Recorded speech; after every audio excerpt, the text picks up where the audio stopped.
नमस्कार। आज के वीडियो हम देखेंगे सीजी टेट 2022 के प्रश्न पत्र 2 के सॉल्यूशन के बारे में। हमने इसमें कुछ ज़्यादा ट्रिक उपयोग नहीं किए क्योंकि पेपर वाइज क्वेश्चंस चेंज होते रहते हैं तो ट्रिक भी चेंज होती रहती है। तो हम ट्रिक के माध्यम से ना समझ के थोड़ा सा बेसिक में जाके देखते चलेंगे हर एक प्रश्न को। इसमें हमने लिखित वाले या लिखित टाइप के क्वेश्चंस नहीं लिए हैं। हमने सिर्फ यहाँ पे न्यूमेरिकल वाले क्वेश्चंस लिए हैं जिसमें आप सॉल्व करके आंसर हमें लाना है। बाकी जो जैसे क्वेश्चंस होंगे, बारहमत आसानी होंगे, ग्राफ हो गए, इसके हम दूसरे वीडियो पे देखेंगे। यहाँ पे हम थोड़ा सा कॉन्सेप्ट वाइज भी देखते चलेंगे साथ में, ठीक है। तो चलिए चालू करते हैं ये प्रश्न हल करने के लिए। तो देखते हैं, हमारा पहला प्रश्न है, यदि P और Q A और B को मिलाने वाली रेखा पर है, ठीक है। तो हम डायग्राम बना लेंगे। यहाँ पे ए बी हम बना लेंगे, यहाँ A यहाँ B, एक अच्छा कर सकते हैं, ए बी बना लेंगे और पी के उसके मिलाने वाली रेखा पर कुछ इस प्रकार से है कि ए पी बराबर है, ए पी जो लेंथ है वो बराबर है पी क्यू के, और क्यू बी वाली लेंथ भी बराबर है। मतलब अगर ये एक्स लेता हूँ तो तीनों एक्स के मान होंगे, यहाँ पे एक्स के बराबर हो जाएंगे, ठीक है। अब उसके बाद उसने कहा गया तो पी क्यू का मध्य बिंदु निकाले, पी क्यू का मध्य बिंदु। तो हम यहाँ देख सकते हैं जो पी क्यू का मध्य बिंदु है वो ए बी का भी मध्य बिंदु है यहाँ पे, क्योंकि ये एक्स और यहाँ पे आधा एक्स, 3x/2 डिस्टेंस है, यहाँ पे भी 3x/2 डिस्टेंस है। तो हमें एक्चुअली क्या है, ए बी का ही मध्य बिंदु यहाँ पे निकालना है। अब देखते हैं ए की लोकेशन क्या दी गई, और लोकेशन कैसे देखते हैं, ये कार्टेशियन प्लेन हो गया समझिए हमारा, है ना। इसमें होता है ये एक्स एक्सिस, ये वाई एक्सिस, ये नेगेटिव एक्स, ये नेगेटिव वाई एक्सिस, ठीक है। अब यहाँ पे कोई बिंदु अगर मैं रखता हूँ, बिंदु यहाँ पे डालता हूँ, तो उसका मान हम कैसे देखेंगे। तो बिंदु का लोकेशन हम किस तरीके से देखेंगे, यहाँ पे जो है ये एक्स एक्सिस से दूरी देखेंगे, ये एक्स का लोकेशन हो जाएगा, और यहाँ से वाई एक्सिस की दूरी देखेंगे तो वाई का लोकेशन। तो बिंदु का नाम अगर मैं ओ रखता हूँ तो मेरे ओ बिंदु का लोकेशन क्या होगा और पता क्या होगा, ये होगा एक्स कॉमा वाई। सबसे पहले एक्स एक्सिस का लोकेशन, फिर वाई का लोकेशन आता है। तो उसी प्रकार इस प्रश्न में हमें दिया गया है ए का लोकेशन -2,5, उसी प्रकार बी का लोकेशन हमें दिया गया है 3,1। इस प्रकार से हमें लोकेशन दिया गया है पॉइंट्स का अलग अलग, ठीक है। तो हम यहाँ पे मध्य बिंदु निकालने के लिए बहुत ही सिंपल मेथड यूज़ करेंगे। यहाँ पे ये x1 चलिए मान लेते हैं, इसको मान लेते हैं y1। कई बार हम x1 x2 यही मान लेते हैं, लेकिन x और y अलग अलग यहाँ मानेंगे। अगर तीसरा कोई बिंदु होता है तो उसे z मानते हैं। यहाँ पे हो जाएगा x2 y2, ठीक है। अब क्या करना है, अगर मुझे इस बिंदु की लोकेशन ज्ञात करनी है, इसका नाम रख देते हैं r। तो r की लोकेशन भी x, y जैसे ही आएगी। तो यहाँ इसका x का लोकेशन कैसे निकालेंगे, हम क्या करेंगे, जो दिए गए दो बिंदु हैं उनके मध्य मान निकालेंगे, वो उसकी वैल्यू हो जाएगी, इसकी x एक्सिस की। तो यहाँ पे r x एक्सिस की मान क्या हो जाएगा, x1 + x2 / 2। तो x1 कौन होगा भाई, x1 का मान -2 है यहाँ पे, और x2 है हमारा 3। तो 3 जोड़ के / 2, ये आएगा 1/2, ठीक है। ये हो गया इसका मान x एक्सिस के लिए। और r y का मान क्या हो जाएगा यहाँ पर, y1 + y2 जो कि है हमारा 5 + 1/2, ये हो जाएगा 6/2, कैंसिल आउट करके 3। तो r जो पॉइंट है उसका लोकेशन हो जाएगा 1/2, 3। इस प्रकार से हल करना है हमें, ठीक है। याद रखेंगे बिंदु का लोकेशन तो x, y से शो होता है, क्योंकि वो है 2 डायमेंशनल होता है, तो x एंड y एक्सिस पे लोकेट कर सकता है, ठीक है। चलिए देखते हैं दूसरा प्रश्न।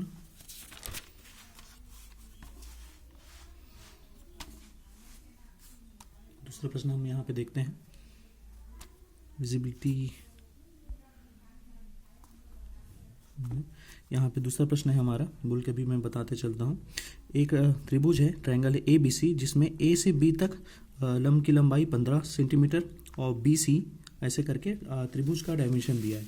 तो मैं डायग्राम बनाता हूँ। तो पहले ये सुनने पर ऐसा लगता है कि ये क्या हो सकता है कि एक त्रिभुज है ABC, तो मैं ट्रायंगल बना देता हूँ ABC। A से B पर परपेंडिकुलर डाला गया है, तो हमें लगता है ये यहाँ है, ठीक है। और उसके बाद BC की लंबाई है 8, AC की लंबाई 24, और AB जो लंब था A से जो BC पर था वो 15। पर ये डायग्राम यहाँ पर कुछ इस प्रकार से बनेगा आपका, क्योंकि जस्टिफाई भी नहीं कर रहा है पाइथागोरस थ्योरम भी, सारा कुछ नहीं हो पा रहा है। हम AB यहाँ पे बनाएंगे A, B यहीं परपेंडिकुलर रहेगा, यहाँ C रहेगा। इसकी लोकेशन आपको प्रश्न में मिल जाएगी 8 सेंटीमीटर, ये मिल जाएगी 24 सेंटीमीटर, ये मिल जाएगी आपको 15 सेंटीमीटर। अब हमें क्या ज्ञात करना है, हमें बी से ए सी पर लंब डालना है और इस लंब की लंबाई ज्ञात करनी है। हम इसे एक्स मान लेते हैं।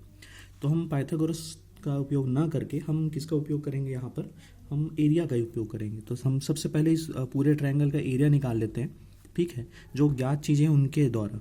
तो एरिया या क्षेत्रफल बराबर हो जाएगा 1/2 आधार। तो आधार अभी मैं इसको ले रहा हूँ, मैं ये ट्रायंगल ले रहा हूँ इस शेप में, ठीक है। तो ये बेस हो गया मेरा 8 और हाइट होगी मेरी 15, ये दोनों।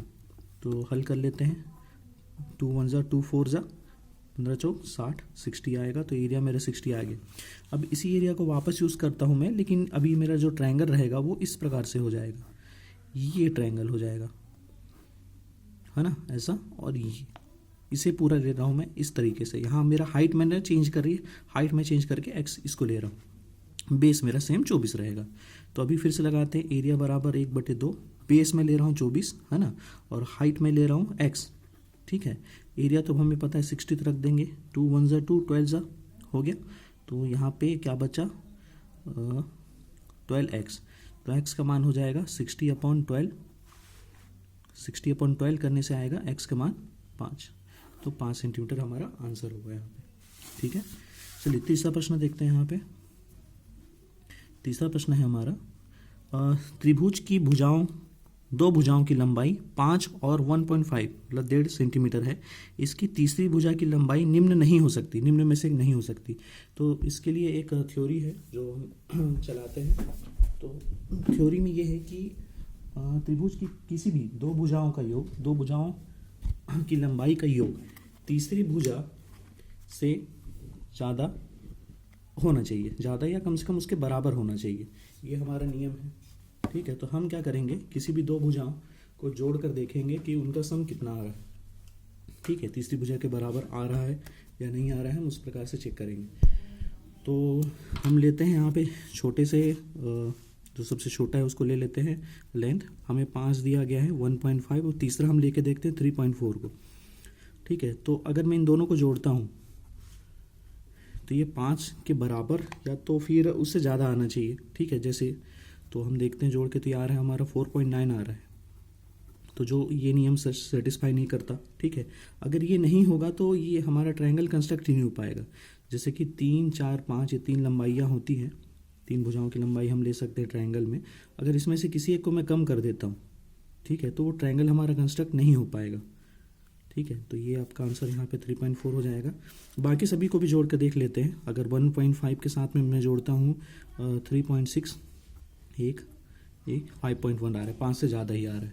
तो केवल एक ऐसा है 3.4 जो जोड़ने से वो सेटिस्फाई नहीं होती, तीसरी भुजा के बराबर नहीं आता। अब ये प्रश्न है ज्यामिति वाला।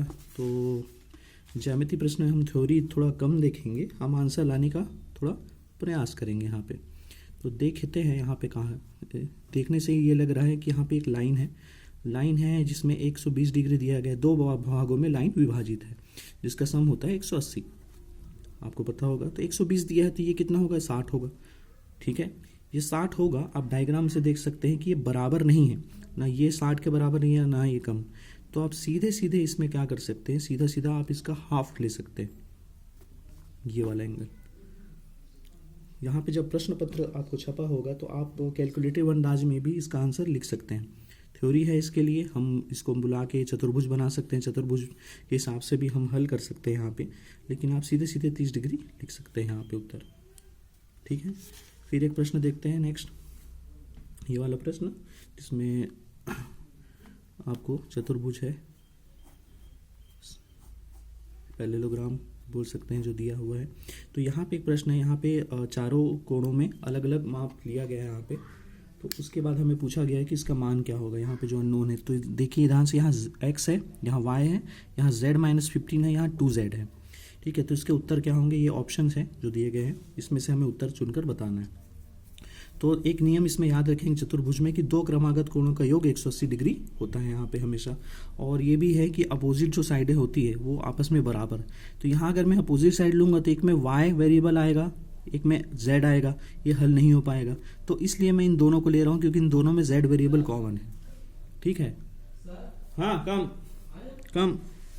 तो यहाँ पे मैं z वेरिएबल ले लेता हूँ। तो दोनों को जोड़कर मैंने क्या लिखा, 180 डिग्री लिखा। तो चेक करते हैं 180 डिग्री आता है या नहीं। ठीक है, तो हम सॉल्व कर देंगे। z minus 15 plus 2z, z plus z plus 2z 3z हो गया, 3z माइनस 15 ये माइनस है। ठीक है, बराबर कितना होगा 180। 15 वहाँ गया, जुड़ गया, 195 हुआ, 3z इक्वल टू 195। इसको हम 3 से डिवाइड करेंगे तो क्या है 65। तो z की वैल्यू आ रही है 65, यहाँ पे हम वहाँ रख देंगे। तो z ऑप्शन में हम जाके देखते हैं, क्योंकि ये पूरा सॉल्व करने के लिए हमें समय नहीं मिलेगा, 1 मिनट के आसपास हमें समय मिलता है सॉल्व करने के लिए। देखते हैं, तो z बराबर 65 यहाँ पर मुझे मिल रहा है। z बराबर z बराबर 65, लेकिन इस कोण का मान z माइनस 15 है। तो हम एक कोण निकाल लेते हैं z माइनस 15, तो हो जाएगा 50 डिग्री। तो एक कोण है 50 डिग्री।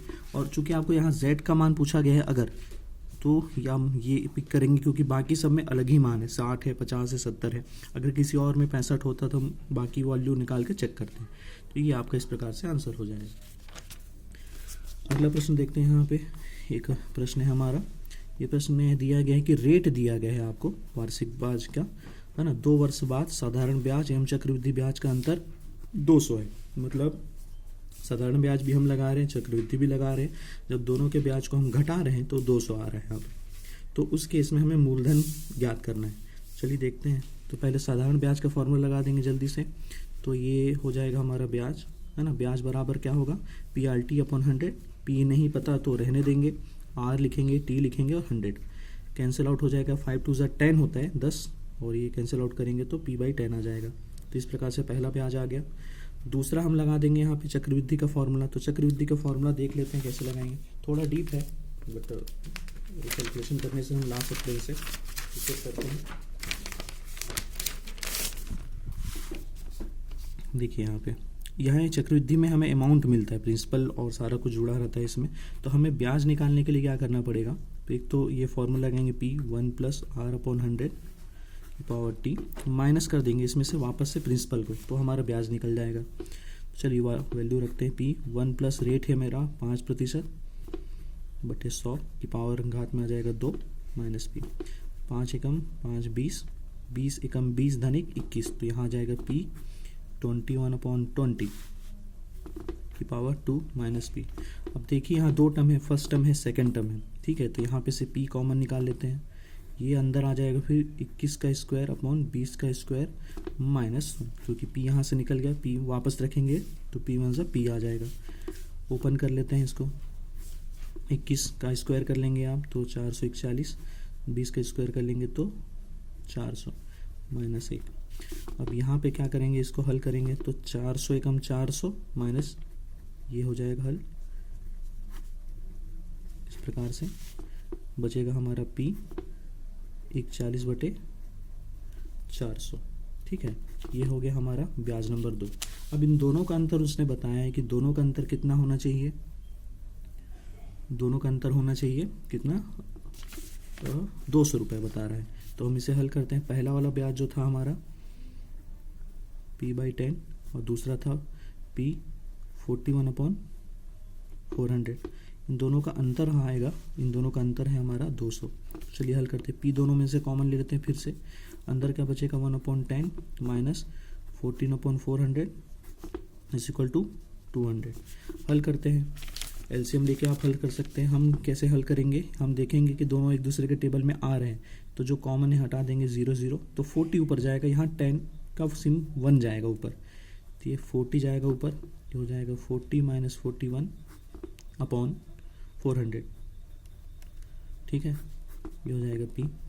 इस प्रकार से आप इसको ले सकते हैं, चक्रवृद्धि ब्याज हम आप यहाँ ले सकते हैं। आप इस प्रकार से इसके लीजिए, 41 यहाँ लीजिएगा और ये 400 यहाँ पे, और यहाँ पे 1/10, तो भी इस प्रकार से आंसर आएगा 41 माइनस 40 हो जाएगा आपका। सॉल्व करेंगे तो 1/400 आपका उत्तर। इसके पीछे कारण ये है कि चक्रवृद्धि ब्याज ज़्यादा आता है तो आप पहले उसे लेंगे। ठीक है, तो ये 200 हो गया। अब सीधा क्रॉस मल्टीप्लाई करेंगे, P बराबर 200 गुणा 400।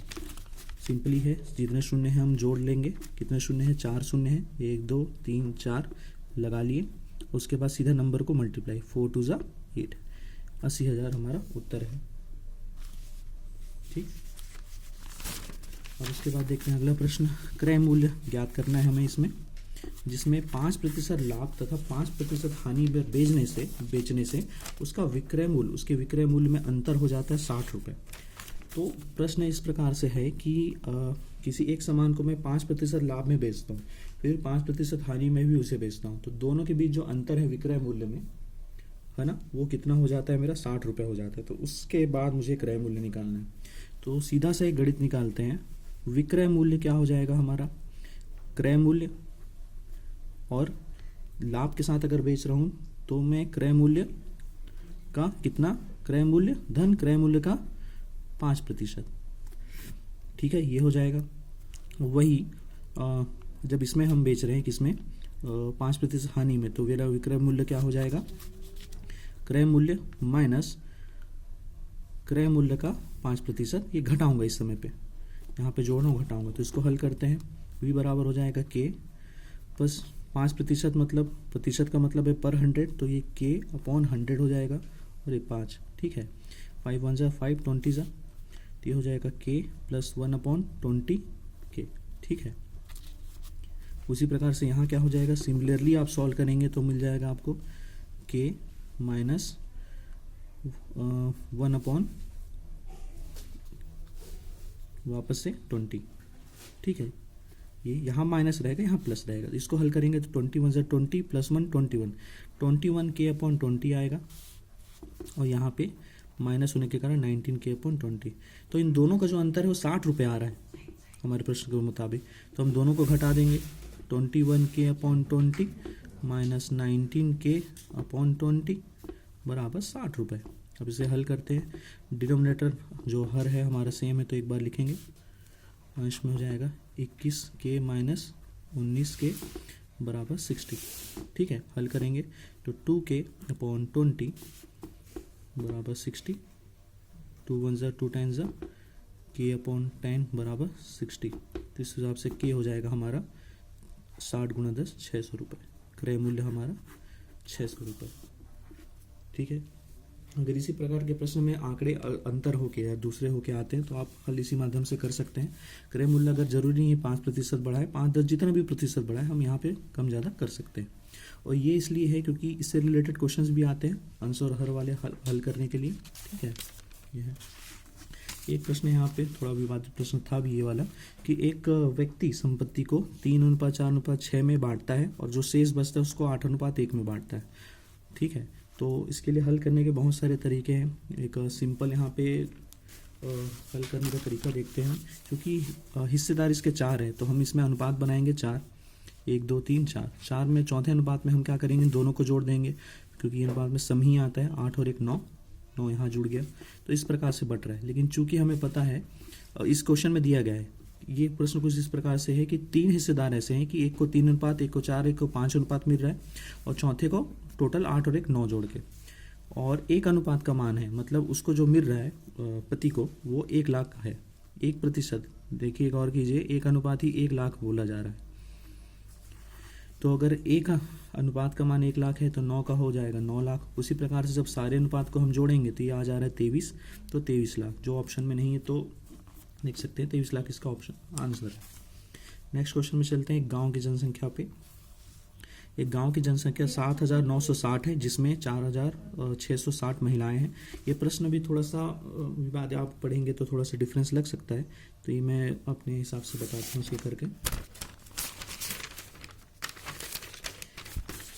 एक गांव है जिसकी जनसंख्या है 7,960, जिसमें से महिलाएं हैं 4,660। तो पुरुष होंगे, इन दोनों को घटाने से पुरुष की संख्या निकलने 3,300, ये पुरुष हो गए। अब कहा जा रहा है इसमें 60% साक्षर है, तो हमको क्या करना पड़ेगा, इन दोनों का 60% निकालेंगे अलग अलग, या फिर टोटल का। तो टोटल का अगर मैं 60% निकालता हूँ तो आता है 4,776, ये है 60% का वैल्यू। अब उसमें लिखा है जिसमें 70% महिलाएं साक्षर हैं, ठीक है, और क्या है, तो बाकी कितने बचे, 30% पुरुष जो है वो साक्षर होंगे। ठीक है, 70% के बाद साक्षर है उसके बाद। तो यहाँ पे हमें क्या करना है, यहाँ पे हमें इसका निकालना है 70%, किसका, मतलब प्रश्न ये है कि कुल गांव में 60% साक्षर है, लेकिन महिलाएं इन 60% संख्या, मतलब जितने भी महिलाएं हैं उसमें से 70% महिलाएं साक्षर है। तो इसका हम 70% निकालेंगे, 0 0 0 0 काट के ऐसे करके, तो 7 से मल्टीप्लाई करने के बाद हम निकालेंगे, यहाँ पे कर लेते हैं मल्टीप्लाई।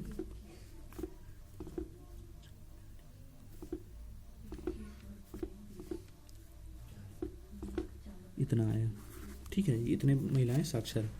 तो इसमें से हम घटा देंगे टोटल में से, फिर 4 7 7 6 माइनस 3 2 6 2 आएगा 4 1 5 1 1541। तो इतने पुरुष भी साक्षर है, कुल में हमने साक्षर इसको घटाया। तो एक प्रकार का आंसर है ये वाला। अगला प्रश्न देखते हैं, एक रेलगाड़ी की स्पीड वाला। ये क्वेश्चन भी हम आराम से सॉल्व कर सकते हैं। एक रेलगाड़ी 165 किलोमीटर की यात्रा करती है 95 मिनट में, तथा 73 किलोमीटर की यात्रा करती है 1500 सेकंड में, ठीक है। तो औसत गति क्या है? तो इसके माध्यम से हम समझ सकते हैं, ए से बी तक जाती है, मान लीजिए 165 किलोमीटर 95 मिनट में, है ना, और उसके बाद जाती है कितना, 73 किलोमीटर, कितने, 1500 सेकंड में। तो इसके लिए हम गति, औसत गति चाहिए, तो औसत गति का फॉर्मूला हो जाएगा कुल दूरी बटा कुल समय। तो कुल दूरी कितनी हुई, 165 किलोमीटर और 73, मतलब इतना किलोमीटर, 253 किलोमीटर, 238 किलोमीटर उसने चला, 238 किलोमीटर। अब समय निकाल लेते हैं। समय तो 95 मिनट पहले दिया गया है, 95 मिनट्स हो गया। अब 1500 सेकंड को मिनट में कन्वर्ट कर लेंगे 60 से डिवाइड करके, तो ये हो जा रहा है हमारा कुछ 25 मिनट।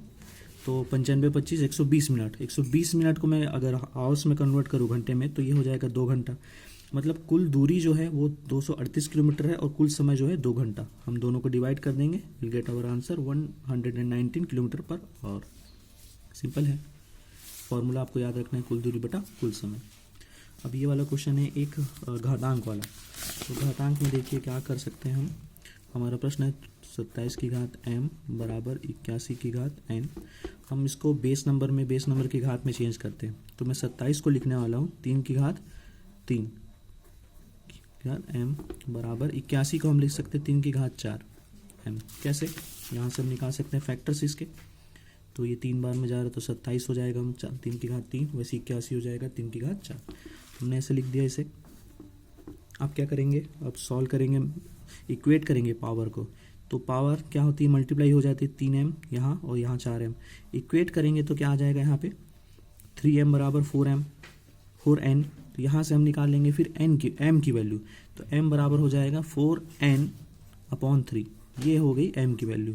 अब जो भी हमें ज्ञात करना है, जैसे ये ज्ञात करना है, इसमें हम m की वैल्यू रख देंगे। तो हमें ज्ञात करना है m² अनुपात mn। तो m² मतलब इस पूरे का वर्ग, और यहाँ m का मान रख दिए, ठीक है, गुणा n। ये हो जाएगा 4 का स्क्वायर तो मतलब 16, n का स्क्वायर n², 3 का स्क्वायर 9। यहाँ हो जाएगा 3/4/3 और n का स्क्वायर। अनुपात मतलब भागित भी होता है, डिवाइड करना तो हम इसे डिवाइड कर सकते हैं, सिंपली जो कॉमन है कैंसिल आउट कर सकते हैं। तो ये हो जाएगा 4 एकम 4 और 4 चौक 16, n² तो पूरा कट जाएगा, 3 1 जा 3 3 जा, तो 4/3 हमारा आंसर है यहाँ पे। ठीक है, तो ट्रिक इसमें कुछ नहीं, इक्वेट बस करना है। जब भी घातांक वाले क्वेश्चन आप देखते हैं तो आपको इक्वेट करना रहता है घातांक को। ठीक, अब ये प्रश्न एक देखते हैं, यहाँ पे थोड़ा लंबा प्रश्न है। 49 की पावर n प्लस 49 की पावर में एक करके 7 बारी दिया गया है। तो हम फिर से वही काम करेंगे, बेस नंबर की घात में बदलेंगे। तो 49 को हम लिखेंगे क्या, 7 की घात 2। यहाँ देख सकते हैं हर 49 को 7 की घात 2 में हमने बदला। अब घातांक एक ही संख्या के 2 घात है तो गुणा हो जाएंगी, n 2 × n हो जाएगा, 2n हो जाएगा हमारा। तो 7 की घात 2n 7 बारी रहेगा। अब हम क्या करते हैं, हर एक टर्म में से 7 की घात 2n कॉमन निकाल लेते हैं। तो अंदर 7 बच जाएगा, एक धन एक करके। तो एक बार ये और 7 गुणा हो जाएगा जब हम इसे जोड़ेंगे। तो 7 की कुल घात यहाँ पे क्या हो गई, 2n और ये 1 है ना, तो 2n + 1। और यहाँ उसके बराबर दिया गया है क्या हमें, 7 की घात 2021। तो हमने 2021 लिख दिया यहाँ पे। अब क्या करेंगे, इक्वेट करेंगे घातांकों को। तो हो जाएगा 2n + 1 बराबर 221 2021। ये +1 है, वहाँ जाके घटेगा तो ऋण 1 हो गया, ये इतना हो गया। 2 से डिवाइड होने के बाद 1010 आंसर। ठीक, तो ये क्वेश्चन है जो पूछा जाता है बहुत बार। इसके एक और प्रश्न है जिसे ट्रिक के माध्यम से सॉल्व करना पड़ेगा, उसे अगले वीडियो में देखते हैं। तो यहाँ सिंपली बोला गया है कि एक संख्या और उसका व्युत्क्रम, उसको जोड़ने से आता है 6। तो एक संख्या ले लेते हैं x, उसका व्युत्क्रम 1/x, इसको जोड़ने आता है 6। तो हमें इसका वर्ग चाहिए, तो यहाँ पे वर्ग के इसमें आप सीधा वर्ग निकाल देंगे इसका, तो ये हो जाएगा वर्ग, इसका भी वर्ग। फॉर्मूला क्या होता है, a² + 2ab + b² लगा देंगे। a² मतलब x², b² मतलब 1/x², दोनों का, या ऐसा लिख सकते हैं होल स्क्वायर, प्लस 2ab, तो 2a का मान है x, b का मान है 1/x, कटा 2 बचा, और बराबर 6 का स्क्वायर 36 है यहाँ पे। चलिए हल करते हैं, x² वहीं रहेगा, 1 का स्क्वायर तो 1 ही होता है, x² वहीं आ जाएगा, यहाँ प्लस 2 बराबर 36, 2 वहाँ माइनस कर देंगे तो हो जाएगा 34। देख सकते हैं जो निकालना था वो यहाँ पे, तो आंसर इज 34। नेक्स्ट क्वेश्चन देखते हैं इसमें।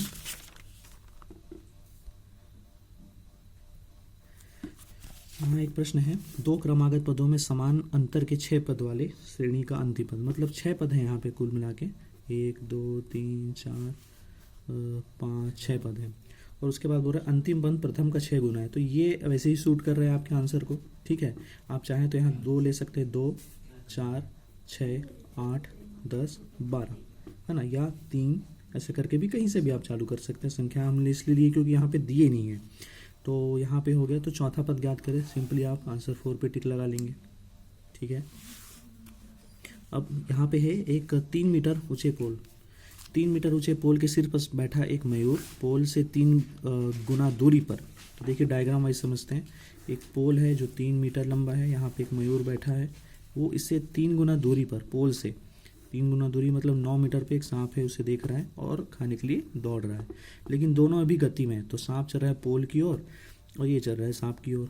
तो हम अगर पाइथागोरस लगाए यहाँ पे, पोल चूँकि 90 डिग्री बनाता है, यहाँ 10 आएगा, 3 का स्क्वायर धन 9 का स्क्वायर बराबर ये 9 धन 81, 100 आएगा, 100 अंडर रूट किसका होता है 10 का, तो 10 है। लेकिन यहाँ पे चूँकि दोनों मोशन में मतलब दूरी एक तरीके से कम होते जा रही है, ऑप्शन भी दे सकते हैं 4, ये सब है। तो हमें ये डिस्टेंस निकालना है कि भाई वो कैसे कहाँ पे जंप करेगा।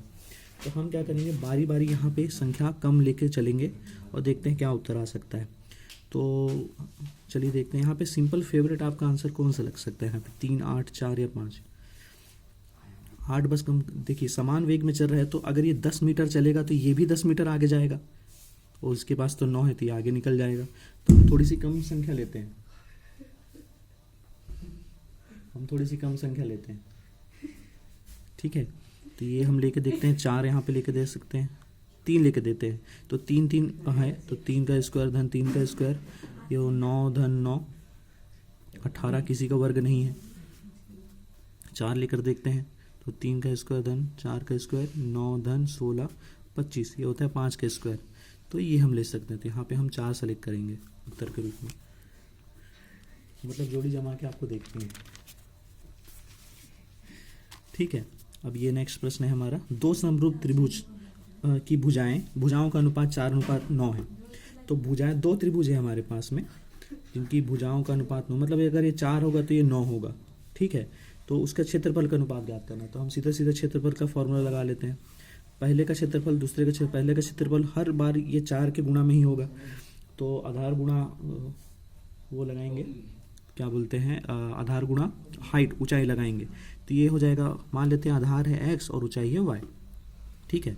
तो दोनों केस में वही तो रहेगा, बस उसका गुणा रहेगा, मतलब ये आधार अगर ये x है तो इसमें 4 गुणा रहेगा, आधार इसमें x है तो ये 9 गुणा रहेगा। तो 1/2 आधार गुणा ऊंचाई, तो 4x 4y हो जाएगा। यहाँ पे दूसरे के लिए 1/2 आधार गुणा ऊंचाई, तो 9x 9y हो जाएगा, x कटेगा y कटेगा, 1/2 कटेगा, बचा क्या 4, तो 4 चौक 16 और नीचे 9 या 81, तो ये आपका उत्तर हो जाएगा 16/81, ठीक है, मतलब गुणा हो जाएगा एक तरीके से।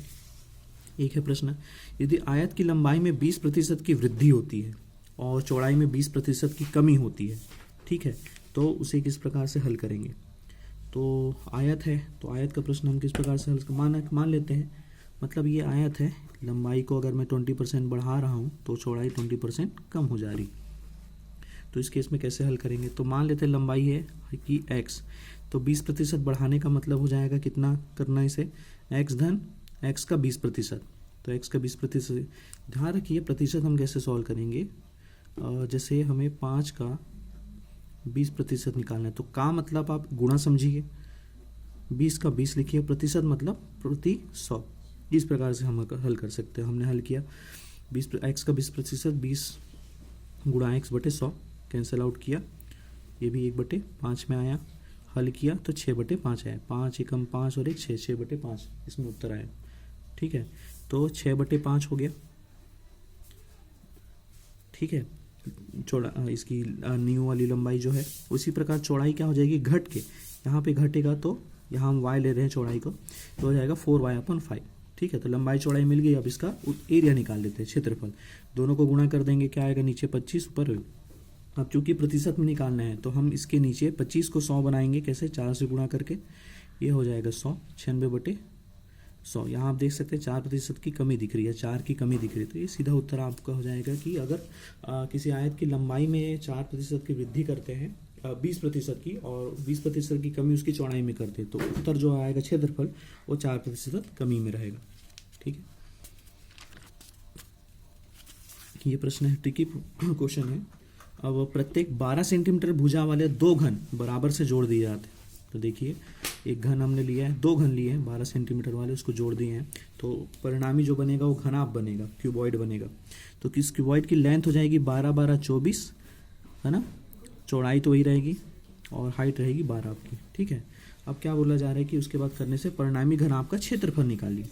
तो फिर क्षेत्रफल कैसे निकालेंगे हम, इसका क्षेत्रफल का formula 2 length breadth plus breadth height plus height length. ठीक है, इस प्रकार से हम लगाएंगे फॉर्मूला। सिंपली आप फॉर्मूला लगा के सॉल्व कर सकते हैं। ठीक, अब फिर से 2 घनों के आयतनों का अनुपात दिया है 1:27।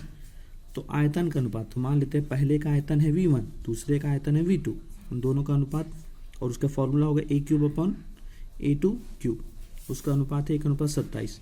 तो अगर मैं इसे कंपेयर करूं तो मैं 27 को लिख सकता हूँ 3 की घात 3, घातांक में कैंसिल करूंगा तो मुझे उनकी लंबाई का अनुपात मिल गया, A1/A2 बराबर 1/3। अब क्षेत्रफल कैसे निकालेंगे, क्षेत्रफल होता है इनका स्क्वायर, A×A, है ना, तो इसका भी स्क्वायर कर देंगे हम, आंसर मिलेगा ये अनुपात। हाँ, ठीक है, डिवाइड करना है आपको फॉर्मूले पे आयतन को लेके। आखिरी प्रश्न है यहाँ पे, देखते हैं। एक बेलन की ऊंचाई 14 सेंटीमीटर है। डायग्राम में हमने कन्वर्ट किया, एक बेलन बना लिए, 14 सेंटीमीटर लंबाई हो गई, और इसका क्या दिया है, पृष्ठीय क्षेत्रफल दिया है। पृष्ठीय क्षेत्रफल होता है पर 2πRh। ठीक है, 2πRh दिया है 264। मान रख देते हैं यहाँ पे, तो हमें r का मान निकालना है। यहाँ पे h, बेलन में हमेशा याद कीजिए रेडियस रहता है और हाइट रहती है, इसके अलावा कोई नहीं है। अगर आपको एक दिया है आप दूसरे निकाल के फिर इसका पृष्ठीय क्षेत्रफल, आयतन, टोटल क्षेत्र, टोटल एरिया, सारा कुछ निकाल सकते हैं। तो यहाँ r का फॉर्मूला हो जाएगा 2πh, नीचे जाएगा क्योंकि मल्टीप्लिकेशन में जब साइड चेंज करेगा तो डिवाइड करेगा। मान रख देंगे, पाई होता है 22/7, क्योंकि नीचे हम रख रहे इसलिए नीचे आएगा 22। कैंसिल आउट करने पर ये 3 सेंटीमीटर आएगा।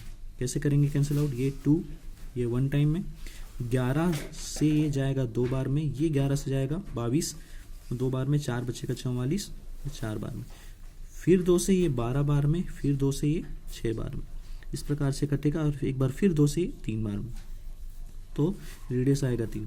अब हमें क्या ज्ञात करना है, इसका आयतन। तो आयतन का फॉर्मूला होता है πr²h। ठीक है, फॉर्मूला लगाएंगे, 396 आंसर है। फॉर्मूला कुछ कुछ याद रखेंगे, 2-3 ट्रिक्स हैं जो आपको काम आएगी। जैसे कि किसी संख्या का प्रतिशत निकालना है, 120 का 20%। ठीक है, तो हम कैसे लिखेंगे, 120 का 120, का की जगह इंटू 20 की जगह 20%, मतलब पर 100। कैंसिल आउट, 12 दूनी 24, 24 आपका आंसर है। ठीक है, याद रखेंगे। इसके बाद नेक्स्ट वीडियो में देखते हैं कुछ फॉर्मूले जो इसमें काम आ सकते हैं। Stay tuned.